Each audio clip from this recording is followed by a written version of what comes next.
Hello everyone, my name is Pedro Ochoski Machado.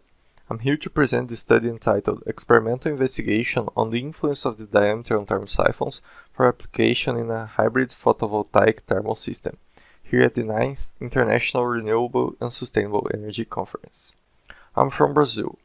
Our university is located in Ponta Grossa, Parana, which is a state in southern Brazil. Parana is famous for the Iguaçu Falls and its capital is Curitiba. UTFPR has 13 campuses around the state. Ours is in Ponta Grossa, a city which is 2 hours away from the capital. So here's a brief introduction. Currently there is a new world order in terms of energy. Self-sufficiency in energy generation is sought, together with a diversification of the energy matrix, using alternative energy sources capable of supplying the energy demand in the countries in case of a shortage of fossil sources. One of the alternative energy sources is the sun, which can be used to generate clean electricity from photovoltaic panels. Although it has a high potential, solar energy is underused, since the maximum efficiency of these photovoltaic panels is about 20%.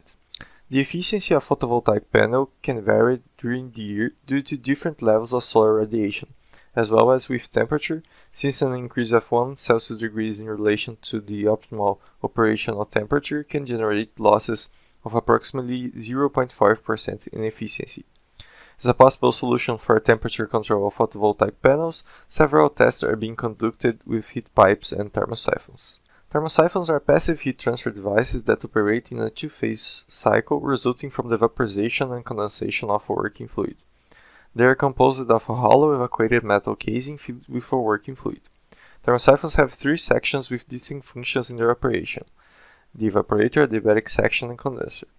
The lower region, called the evaporator, have the function of absorbing heat from a hot source, causing the vaporization of the working fluid, and the condenser has the function to dissipate that heat to another cold source, condensating the working fluid vapor. In the adiabatic section, there is no heat exchange with the environment.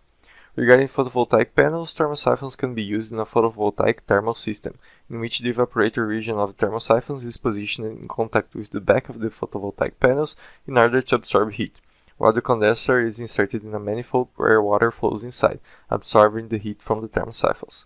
Thus, aiming at the development of a photovoltaic thermal system, this paper aims to conduct an experimental investigation about a geometric parameter in the thermal performance of thermosyphons, in this case the diameter of their sections.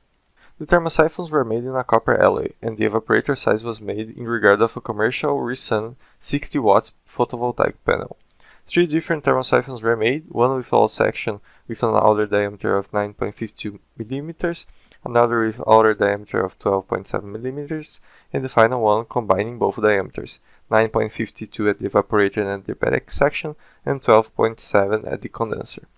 A copper connection was made to join the 2 sections that have different diameters. Here is the experimental apparatus, and it consists in a power supply, a data acquisition system, a portable microcomputer, an ultra-thermostatic bath, and a variable area flow meter. For the experimental tests, a chromium nickel alloy resistive tape was wound over the entire evaporator and connected to the power supply, using test LEDs with alligator clips. In that way, we were able to simulate the evaporator heating due to the Joule's effect.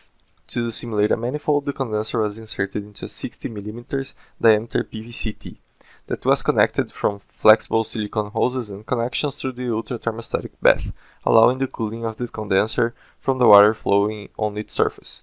The evaluation of thermal performance of the devices was made through the thermal resistance, that considers the ratio between the difference between evaporator and condenser temperature and the heat load applied. It can be seen that for all thermal loads applied, thermosyphon B showed the lowest thermal resistance values among the devices tested.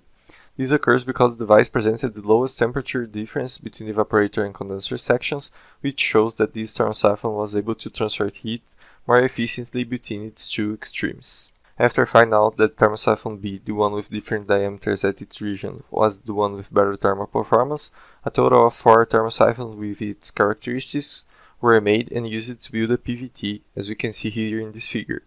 Now, as a continuation of the study, tests should be done with the PVT system comparing it to a conventional photovoltaic panel, in order to evaluate panel temperature data, as well as electrical, thermal, and second law efficiencies. Here are our acknowledgements. Thank you all for the attention.